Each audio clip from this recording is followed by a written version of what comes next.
Hamas നേതാവ് സ്വാലിഹ് അൽ അരൂരിയുടെ കൊലപാതകത്തിന് പിന്നാലെ ചെങ്കടലിൽ ആക്രമണം ശക്തമാക്കിയ ഹൂത്തികൾ.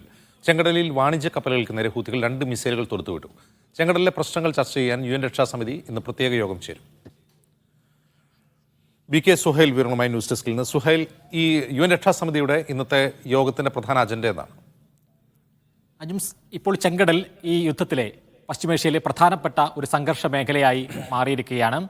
നേരത്തെ തന്നെ 2 ആഴ്ച മുമ്പ് തന്നെ നിരവധി കപ്പലുകൾ, ചരക്ക് കപ്പലുകൾ ഹൂത്തികൾ തടയുകയും ഈ മേഖലയിലെ ചരക്ക് നീക്കം പരമാവധി ഏകദേശം നിലച്ച ഒരു മട്ടിലേക്ക് പോവുകയും ചെയ്തിരുന്നു.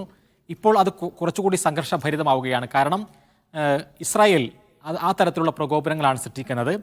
ഏതാനും ദിവസങ്ങൾക്ക് മുമ്പ് ഇറാൻ്റെ റവല്യൂഷണറി ഗാർഡിൻ്റെ പ്രധാനപ്പെട്ട നേതാവ് റാസി മൂസവിയുടെ കൊലപാതകം ഒന്ന്, കഴിഞ്ഞ ദിവസം ഹമാസിൻ്റെ പ്രധാനപ്പെട്ട നേതാവ് സ്വാലിഹ് അൽ അരൂരിയെയും കൊന്നു.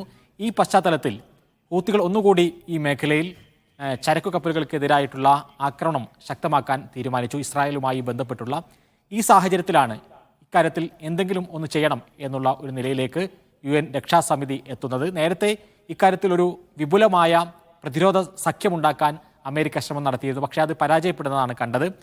അറബ് രാജ്യങ്ങളോ അതോടൊപ്പം തന്നെ അമേരിക്കയോടൊപ്പം നിൽക്കുന്ന രാജ്യങ്ങളോ ആ ഒരു സഖ്യ സേനയിൽ കൂടുതലായും അംഗങ്ങളാകാൻ താല്പര്യപ്പെട്ടിരുന്നില്ല, ഭയപ്പെട്ടിരുന്നു.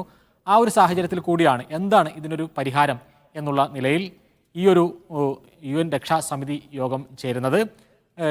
ലോകത്തെ സാമ്പത്തിക മേഖലയുടെ പ്രധാനപ്പെട്ട ഒരു മേഖലയാണ്. 12% ചരക്ക് കപ്പലുകൾ പോകുന്ന മേഖലയാണ് ഈ